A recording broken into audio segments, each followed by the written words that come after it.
member to ask questions, the Honorable Toby Chanco from the Independent Bloc. Yes, Madam Chair. The highlight of the President's SONA was nung sinabi na mahiya naman kayo, initiative, errata for the boys SOP. So ang initiative at errata ay nanggagaling po yan sa Kongreso. Kaya nga medyo nahirapan si Sec. Ralph na sagutin kung paano nabawasan yung iba dahil talagang Kongreso po may alam yan. At dalawang pagkakataon po yan, sa BICAM at sa small committee. So I would like to ask the Chair to furnish all of the members the signed report of the small committee for 2025. Wait, bakit gumagalaw yung oras ko? Hindi naman kasama yung sagot.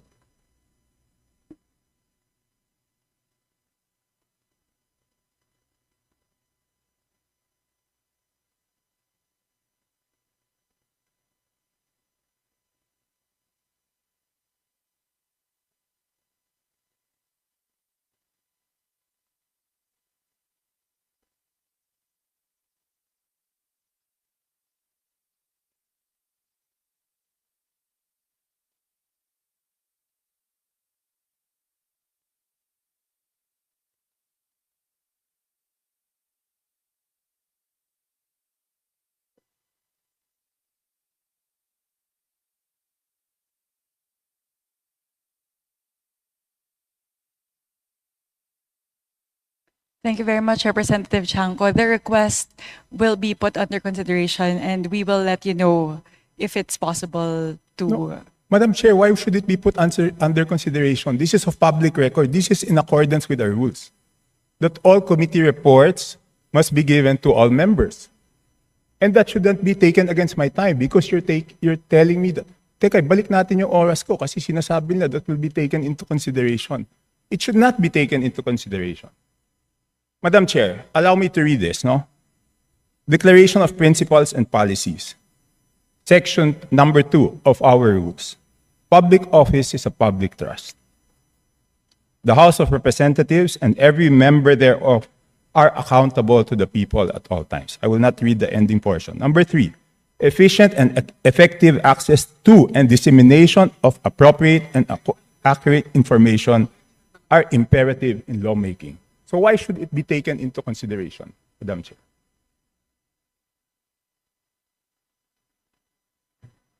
This representation was not the Appropriations Chair at the time. So the person who's covering the jurisdiction of that particular document, that is a document within the purview of the 19th Congress. Given that we've now crossed over to the 20th Congress, we would need to consider that request. Madam Chair, that's not acceptable. This is public records. Pareho pa naman yung COMSEC natin. At yan dapat linalagay sa archives. Do I have to read the rules again regarding archives of all documents? So may ang daming violation, Madam Chair. Walang record, hindi binigay. Ngayon, it's not readily available. Walang record sa archives. Ano to, sikreto? Again, this representation was not the let's ask the Appropriations committee Chair. Let's ask the committee secretary, where are the signed records of the 2025 small committee report?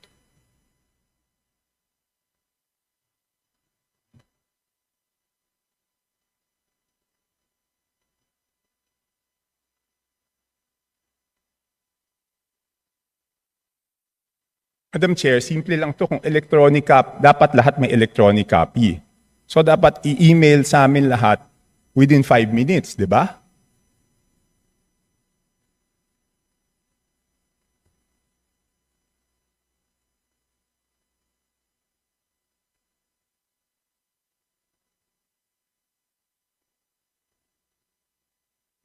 Meeting suspended.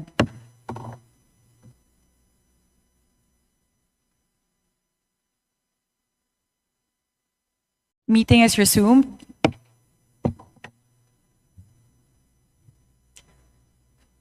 As a response to the Honorable Chanco, we will look into the records and look at the Madam particular item. The subject matter of today's hearing is the briefing on the 2026 budget. So this is an internal matter that may be taken up with the Committee on Appropriations separately. So Madam Chair, starting Wednesday, tatanungin natin yung mga departamento, paano nila ginastos yung budget nila.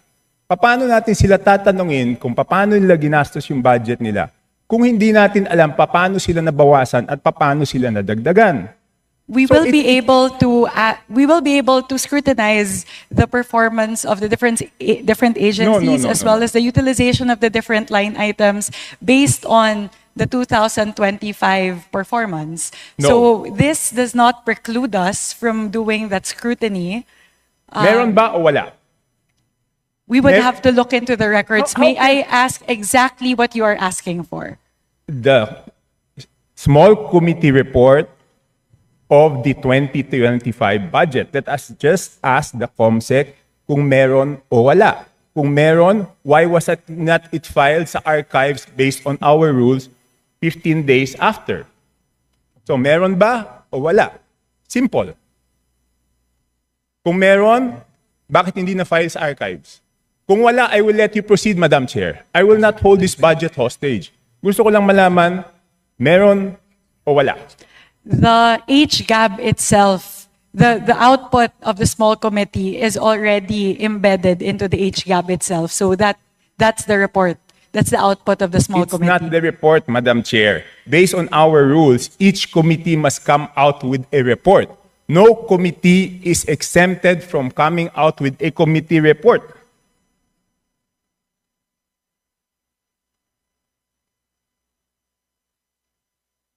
Please check Section 39 of Rule 9 of our rules.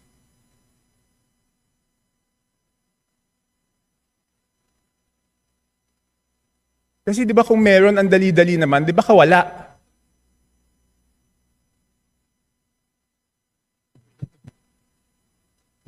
So the small committee is subsumed within the Committee on Appropriations, and it is the Committee on Appropriations who's required to submit the committee report. In this case, the report and the output of the Committee on Appropriations is the HGAB. No, it's not. The HGAB is different from a committee report. Just like any other bill, the bill is different from the committee report. There must be a committee report included to the bill. It is not one and the same. At the point of after the committee hearings are done, the Committee on Appropriations comes out with a committee report, and then it moves to plenary, at which point we approve it and the small committee works. So now the output of the Committee on Appropriations, once that is elevated to the plenary, is the HGAB. No. So there's no other committee report that needs to be furnished by the Committee on Appropriations apart from the HGAB It itself. is not exempted from our rules, Madam Chair. Maliwanag, Section 39. Gusto niyo basahin niyo? Okay. I will ask the committee secretariat, how many meetings were held? There were 2 meetings. 2 meetings. Did you follow, nasaan yung minutes ng meeting?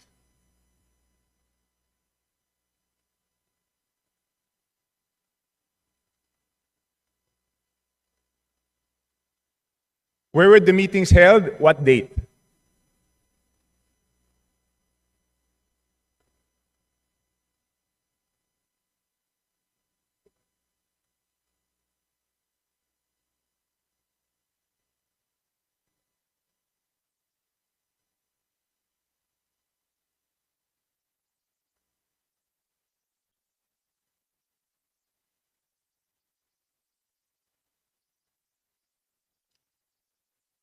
Madam Chair, I can read Section 39 of our rules to make it clear that the committee report is different from the HGAB, but I don't want it to take up my time.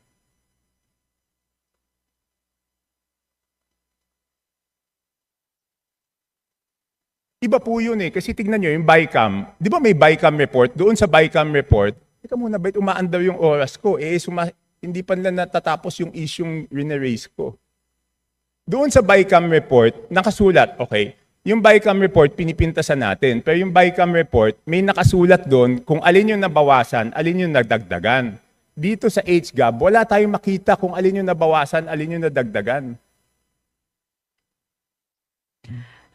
With the indulgence of Representative Chanco, so the COMSEC is currently looking into the specific request as well as the level of detail that you are requesting. No, within 5 minutes, I need the committee report. If we may please move on to the other questions Yes, while but- they're working on Yes, this. I will. But if within 5 minutes wala yan, ibig sabihin wala yan, ngayon palang gagawa yan. Ang gusto natin na committee report is the same as the BICAM. Okay? The same as the BICAM. Nakasulat kung saan binawas, saan nadagdag. Okay, I will mention why it is very important. Okay, ito may dalawang distrito, no? At sino ang nag-introduce ng amendment? May dalawang distrito, hindi naman to kasalanan ng congressman doon sa distritong yon. Ang NEP nila is 2.530 billion. And then pagdating sa GAA, naging 20.999 billion. Isa pa, 1.508583 billion sa NEP. Pagdating sa GAA, 20,795. So, tapos, ang pinasok lang sa BICAM dito is 5 billion and 4 billion each. So, ang napasok dun sa small committee is 13 billion. Dun sa isa, yung isa 14 billion. So, sino yung nagpasok ng 13 billion na yun at saan tinanggal yun?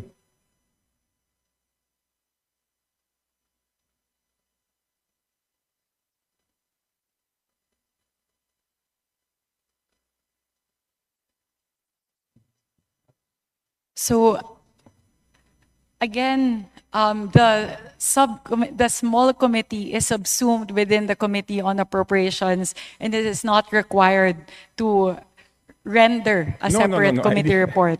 The rule that you are citing, Honorable Chanco, pertain to standing committees. And the mother committee in this case of the small committee is the Committee on Appropriations. Yes, but did we exempt the Committee on Appropriations not to submit a committee report? No. Again, the committee report of the Committee on Appropriations at the plenary level is the HGAB itself. Yeah, but all meetings, dito sa ating rules, all meetings must be on record. So it's not only the committee report, dapat yung small committee na yon, meron silang report na finurnish lahat. Again, if with the indulgence of the Honorable Chanco, the COMSEC is looking into the request, if we may move to the next question. Okay, I will move to the next question. Thank you very mukhang much. wala talaga. Signed committee report showing ano yung binawa, saan napunta. Okay. So it's only now, Madam Chair, that you found out that there is no small committee report?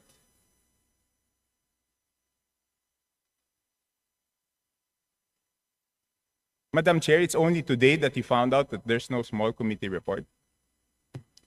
Again, Representative Chanco, I was not the chairperson of the Committee on Appropriations at time, nor was I linked to the budget deliberations or the deliberations of the small committee.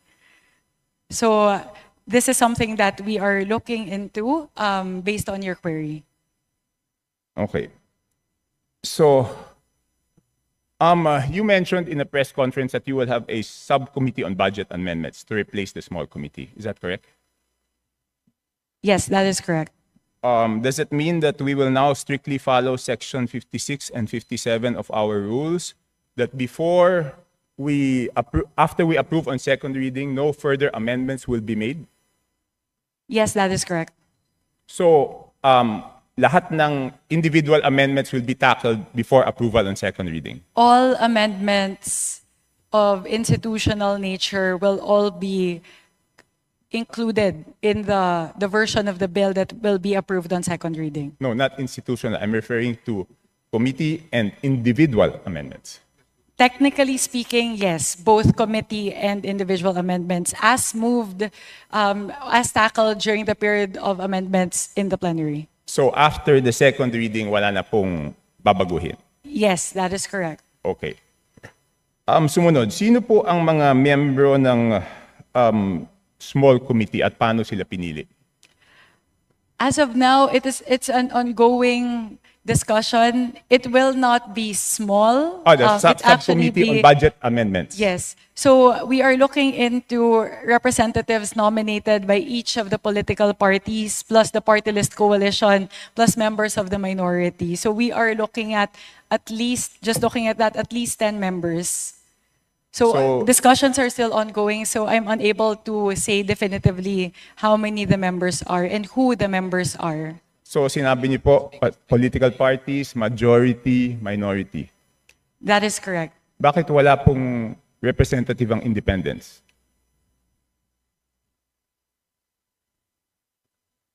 Hindi pa po kami dapat tumingin din sa budget?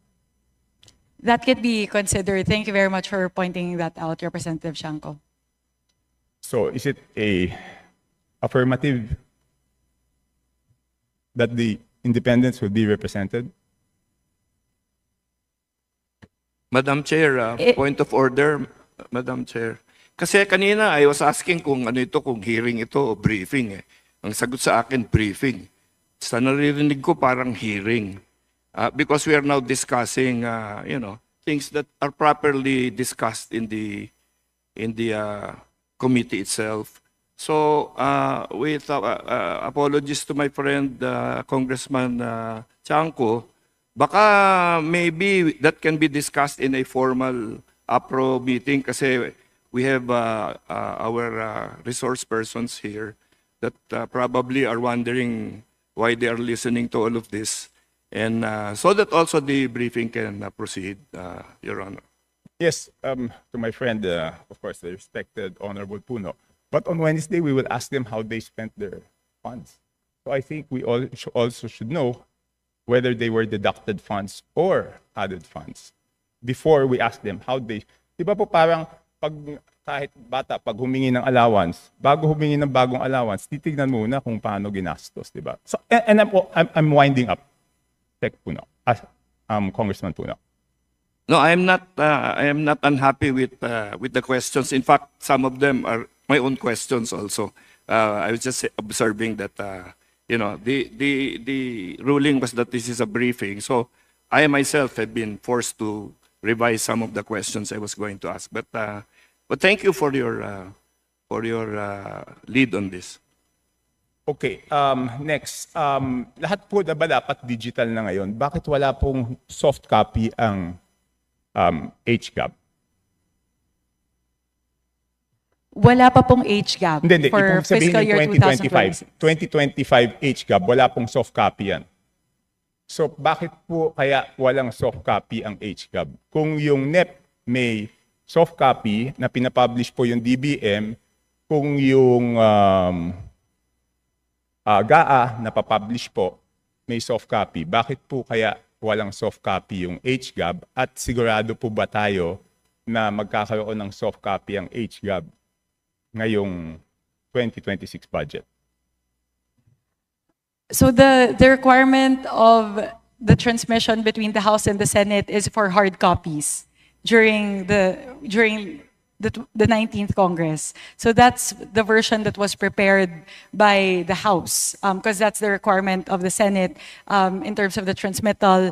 Now, though, we are changing that and we are now moving more towards a digital format, which will render to the members of the House. Okay, yun lang po. So you commit that doon sa 2026 budget, meron na pong soft copy Yes, we commit. ng after third reading. Yes, we commit. Okay. So thank you po. 3 minutes na lang po, tapos na yung 5 minutes. So dapat matanggap na namin yung email ng small committee report, Madam Chair. Again, we will revert back to you on that, Honorable Chanco. Again, the committee secretariat is looking into that.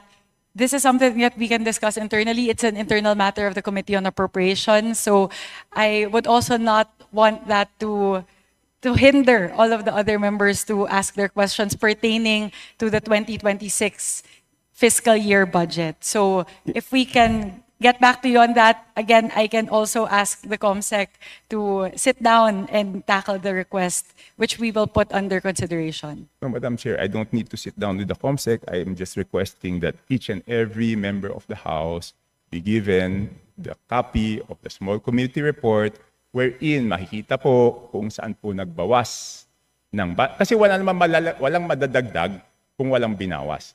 So yun lang po ang hinihingi ko, pakita lang kung saan binawas at saan dinagdag. Yun lang ang hinihingi ko. And hindi naman po pwede ngayon lang yan gagawin kasi ano yan eh, public record yan eh. And I'm sorry to disagree, but public funds is not an internal matter. Di ba? Kaya nga natin ginawang transparent to because it's not internal. Pag nagtanong tayo tungkol sa pera ng taong bayan, every question is valid and every question is a public matter. It is not an internal matter dahil pera po ito ng taong bayan. The, So, yun lang po, the Madam Chair. procedural point is what's considered as an internal matter. Again, we maintain that the output of the small committee is included in the HGAB. Hindi po. Pero nakasulat po ba sa HGAB kung saan binawas at saan dinagdag? Yun na lang po tatanungin ko, Madam Chair. Pwede Nakasulat pong ba? silipin yung difference ng GAB as filed versus HGAB. Pero dun po sa mismong forma na HGAB, hindi po nakalagay yung mga delta doon. But if you would really want that, like to look into the differences, you can compare HGAB as filed for first reading vis-a-vis what's what's transmitted in the Senate. Madam Chair, 7,000 pages po yun. Paano ko naman babasahin yun? Eh doon nga sa BICAM, di ba ang ginawa nila, sinamarize nila at sinabi po nila kung ano yung binawas at ano yung dinagdag. So bakit hindi po natin magawa yun? Di ba 7,000 pages, babasahin natin isa-isa tapos hahanapin natin alin yung tumaas, alin yung bumaba. Eh sa BICAM po, ang ginagawa po nila, sinasummarize, nakasulat po doon. And ang balita ko sa Senate, gagawin nila is aalamin kung sino yung nag-introduce ng bawas at sino yung nag-introduce ng dagdag. And I hope the same will be done in the House, Madam Chair. Noted on that, we will take that into consideration as we move forward with the reforms for the budget deliberations for the 20th Congress. Last question, Madam Chair. What will be the participation of the civil service, the CSOs, the NGOs, and the POs doon sa ano? I will revert back to, I will respond to this question, but this would be the last question with the indulgence of Honorable Chanco. So they will be engaged as non-voting observers in all of the committee hearings. So they have full access to committee hearings and essentially all the deliberations of the Committee on Appropriations as well as the plenary deliberations. And we also have a People's Budget Review wherein that's a day where they can present all of their suggestions and their queries with regard to the 2026 budget. Madam, bakit pag ako nagsasalita, pati yung sagot ng chairman, tumatakbo yung oras ko? This is an extension na po. Yeah, A while Congress- ago, the countdown was in accordance to the length of your questions lang po. Yes, Congressman Erice was given 3.49 minutes extension. I was stopped at 2 minutes. So last question po. So any CSO, any NGO, any PO who wants to join and volunteers to join will be welcome. Kahit sino po. Wala tayong pipiliin. Again, last question na po talaga. I will revert back to this because it's public knowledge already. The accreditation guidelines for CSOs who would want to engage in the budget process has been publicized by the task force, by the Office of the Secretary General. So all interested parties who would want to apply may go through that accreditation process. My apologies, Representative Chanco. This is the last question. The COMSEC may also now furnish you with the accreditation guidelines. Yeah, okay. So that's my last question, but I just want to manifest 5 minutes has passed and the small committee report has not been sent to any of the members. That's on the record, Madam Chair. Thank you, Representative Chanco.